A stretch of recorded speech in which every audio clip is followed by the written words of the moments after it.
Welcome to our channel. ఈరోజు గోధుమ పిండితో చల్ల పునుగులు మరియు టమాటా చట్నీ ఎలా చేసుకోవాలో చూసేద్దాం. ఫస్ట్ 2 కప్స్ పెరుగు తీసుకున్నానండి. ఫ్రెష్ పెరుగైనా పర్వాలేదు, పులిసిన పెరుగైనా పర్వాలేదు. నెక్స్ట్ 1/2 టీ స్పూన్ జీలకర్ర, 1/2 టీ స్పూన్ వంట సోడా, 1/2 టీ స్పూన్ సాల్ట్ తీసుకున్నానండి. ఇది బాగా మిక్స్ చేసుకోవాలి.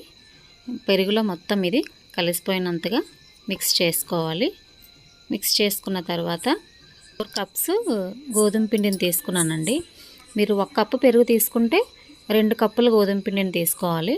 మనం ఇప్పుడు 2 కప్స్ తీసుకున్నాం కాబట్టి 4 కప్స్ గోధుమ పిండిని తీసుకున్నాను. దీనిని బాగా కలుపుకోవాలండి. ముద్దలు లేకుండా కొంచెం మెత్తగా కలుపుకోవాలి. అలానే మరీ మెత్తగా ఉండకూడదు, అలానే గట్టిగా ఉండకూడదు. కొంచెం కొంచెంగా వాటర్ వేస్తూ కలుపుకోవాలి. ఈ వీడియోలో చూపించిన విధంగా కలుపుకోవాలి. ఇది కలుపుకునే విధానంలోనే ఉంటుందండి. మరీ గట్టిగా ఉండకూడదు, కొంచెం లూజ్గా ఉన్నట్టు చూసుకోండి. దీనితోనే మనం చల్ల పునుగులు వేసుకోవచ్చు, మైసూర్ బోండా కూడా వేసుకోవచ్చండి. చాలా బాగుంటుంది. నేను ఇక్కడ కొంచెం వాటర్ తీసుకుంటున్నాను, కొంచెం లూజ్గా రావటానికి. బాగా మిక్స్ చేసి మూత పెట్టేసుకోవాలండి. మూత పెట్టుకున్న తర్వాత ఒక 2 గంటల పాటు పక్కన పెట్టేసుకోండి. మీకు టైం ఉంటే 3 hours కూడా పెట్టుకోవచ్చు. ఈ పునుగులకి టమాటా చట్నీ అయితే చాలా బాగుంటుందండి.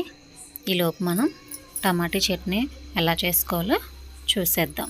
చట్నీకి కావాల్సిన పదార్థాలు ఇక్కడ నేను 4 టమాటాలు తీసుకున్నానండి. చిన్న అల్లం ముక్క, 3 చిల్లీస్ తీసుకున్నాను.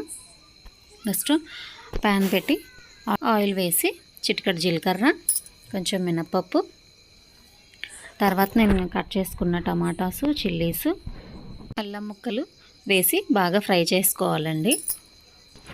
మీకు కావాలనుకుంటే ఇందులో వెల్లుల్లి, కొత్తిమీర, కరివేపాకు, ఎండుమిర్చి ఇవన్నీ కూడా మీరు యాడ్ చేసుకోవచ్చండి. మీకు నచ్చితే పల్లీలు కూడా యాడ్ చేసుకోవచ్చండి ఇందులోని. ఇప్పుడైతే టమాటా వేసిన తర్వాత మూత పెట్టేసుకోవాలి. చూసారు కదా, టమాటా అంతా మగ్గిపోయింది. స్టవ్ ఆఫ్ చేసి వేడి తగ్గిన తర్వాత దీన్ని మిక్సీ పట్టుకోవాలి. మిక్సీ జార్లో చిన్న చింతపండు తీసుకుంటున్నానండి నేను. మీకు పులుపు కావాలంటే వేసుకోవచ్చు, లేదంటే స్కిప్ చేసేయచ్చు. మనం ప్రిపేర్ చేసుకున్న టమాటా ముద్దని యాడ్ చేసుకున్నాను. క్లోజ్ చేసి మిక్సీ పట్టేసుకున్నానండి. మిక్సీ అయిపోయిన తర్వాత దీన్ని ఒక బౌల్లోకి తీసుకొని పోపులు, ఎండుమిర్చి, కరివేపాకుతో తాలింపు పెట్టేశాను. చట్నీ రెడీ అయిపోయిందండి. నెక్స్ట్ కళాయిలో డీప్ ఫ్రైకి సరిపడా ఆయిల్ వేసి, ఆయిల్ వేడెక్కాక ఈ విధంగా చిన్న చిన్నగా పునుగులు వేసుకోవాలండి. మరి పెద్ద సైజులో వేసుకున్న బాగోదు. ఈ విధంగా చిన్న చిన్న పునుగులు వేసుకోవాలండి. పునుగులు ఒకదానికొకటి అంటుకోకుండా వచ్చాయంటే పిండి బాగా కలుపుకున్నట్టు.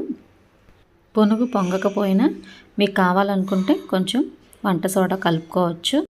గులాబ్ జాము ఏ విధంగా అయితే ఫ్రై చేసుకుంటామో ఆ విధంగా ఫ్రై చేసుకోవాలి. ఈ విధంగా ఫ్రై చేసిన తర్వాత ప్లేట్లోకి తీసుకోండి కొంచెం కొంచెంగా.